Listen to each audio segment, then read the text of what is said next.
राधे राधे महाराज जी, आपके चरणों में कोटि कोटि प्रणाम। महाराज जी, मैं रायबरेली जिले के प्रसिद्ध शिव मंदिर का प्रधान पुजारी हूँ। लोगों से सुना है कि शिव मंदिर का पुजारी अगले जन्म में कुत्ते की योनि में जाता है। जब से मैं आप प्रतिदिन नहीं, उसका विषय लोगों से नहीं, वाल्मीकि रामायण में लिखा हुआ है कि एक बार जो है एक ब्राह्मण देवता बड़े तपस्वी, वाल्मीकि रामायण में हमने स्वयं स्वाध्याय में पढ़ा था बहुत वर्ष पहले, तो वो भिक्षा मांगने गए तो उनको भिक्षा में कुछ नहीं मिला, तो गुस्सा में आ रहे थे तो डंडा हाथ में था, एक कुत्ता पड़ा था, उसकी खोपड़ी में 2-4 डंडे जमा दिए।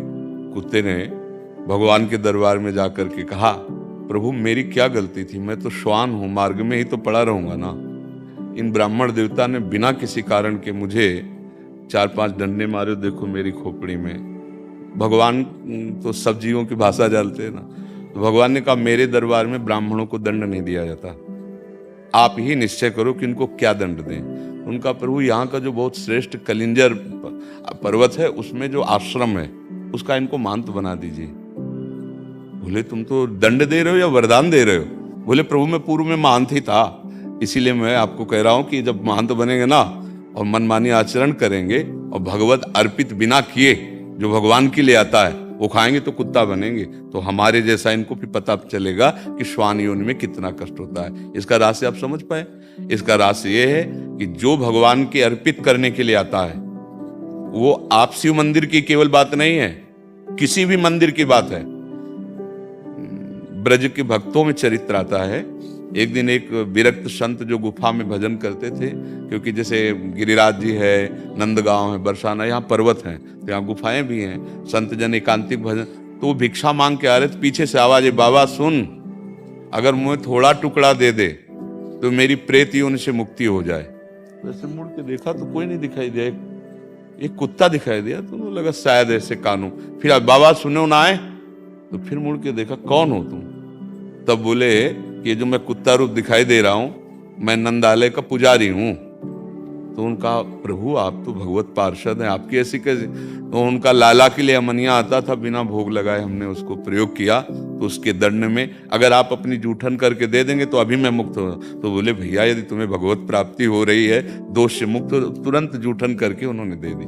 बात यहां समझनी, शिव मंदिर ही नहीं, किसी भी मंदिर में आपके पास शिव जी के लिए जो कुछ आया है आप उनको अर्पित कर दिए, इसके बाद जो प्रसाद रूप से आप सेवन करते कभी आपकी दुर्गति नहीं हो सकती। लेकिन आया मानो जैसे जो भी वस्तु आई और आप उसे अपने प्रयोग में बिना स्वामी को अर्पित किए, फिर वो अपराध बन जाएगा। ऐसा नहीं है, हम उन्हीं के उपासक रहे हैं, उन्हीं के जो ऐसे 12 ज्योतिर्लिंग हैं, नर्मदेश्वर हैं, भगवत स्वरूप हैं, इनका तो पाना ही चाहिए ना। हमारे पास तो रोज चरण, लगभग हफ्ता में 1-2 बार चरणामृत आ जाता है, भगवान महादेव जी का भोग आता है तो रोज चलता है, हम तो रोज पर उनका प्रसाद जूठन पाते हैं। ऐसे नहीं, जो मतलब उस विधान को समझ, और ये अगर हम कहीं भी भगवत भावना करके उनका पाते तो दुर्गति हो सकती है क्या? कौन सा सिद्धांत है? भगवान हरि और भगवान हर में कोई भेद है क्या? तो कुछ बातें समझनी होंगी उसमें। अब हम लोग क्या करते हैं, छल कपट करने लगते हैं, सेवक की जगह स्वामी बन जाते हैं, उस बात का दंड मिलता है। नहीं तो भगवान की सेवा करने वाले की दुर्गति हो सकती है। आप शिव पुराण की आपको कथा सुना रहे हैं। एक चोर गया भगवान शिव के मंदिर में, अब वो बेचारे के पास खाने के लिए नहीं था तो सोच रहा था क्या करूं, कैसे करूं। ये शिव पुराण की कथा है। उसके पास कोई प्रकाश नहीं था कि वो मंदिर में देख सके कि कहाँ क्या है जिससे मैं खाने योग्य कुछ चुरा सकूं। तो उसने अपने ऊपरी वस्त्र उतारा और जला करके ऐसे प्रकाश किया। वहां उसको भगवान के जो कुछ आरती पूजा के पात्र थे वो उठा ले गया, मरा। जब मरा तो भगवान शिव के मंदिर में एक कुछ मिनट प्रकाश करने के प्रभाव से उसको भगवान शिव के सामने पेश किया गया।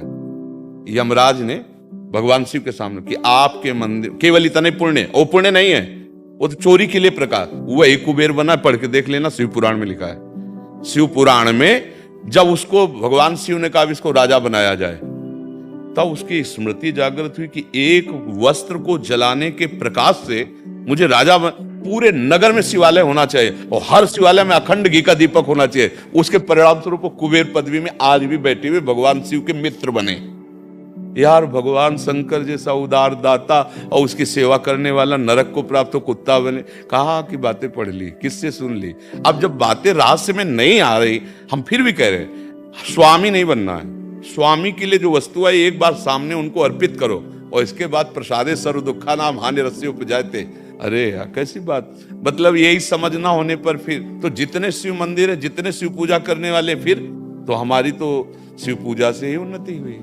हम शिव पूजा से ही आज जो कुछ प्राप्त कर पाए हैं, तो हम कैसे बात मान लेते यार। आज भी हम उनका चरणामृत लेते हैं। और शिव जैसा हरि भक्त कौन और हरि जैसा शिव भक्त कौन? शिव जैसा हरि भक्त कौन? हनुमान जी बने राम जी के चरण है। देखो गंगा धारण किए हुए श्री कृष्ण का चरणामृत तो है ना, और भगवान हरि रामेश्वर की स्थापना कर रहे हैं और वो कह रहे हमारे गुरु है, ये हमारे इष्ट है। इसलिए भाई व्यर्थ की कल्पनात्मक बातों में नहीं जाना चाहिए। जो शास्त्र में लिखा है उसका कुछ रहस्य होता है, वो बिना भजन के नहीं समझ में आता है। शास्त्र तिजोरी है और जहां तिजोरी होती है वहां भूल भुलैया के कई मार्ग रखे जाते हैं कि वहां तक असली आदमी पहुंच पावे, नकली ना पहुंच पावे। तो शास्त्रों का रहस्य बिना तत्वबोध हुए या भजन किए नहीं समझा जा सकता। उसमें लिखा है उत्तर की तरफ, लेकिन घूम के वहीं से पश्चिम की तरफ जाना है तब वस्तु मिलेगी। अब वो अनुभवी है नहीं तो उत्तर की बात केवल करता रहेगा, पश्चिम को मुड़ने वाली पता ही नहीं। इसलिए कहा जाता है कि बिना गुरु के ज्ञान नहीं होता, बोध नहीं होता। तुम निश्चिंत रहो और भगवान शिव की आराधना करो और सेवक रहो।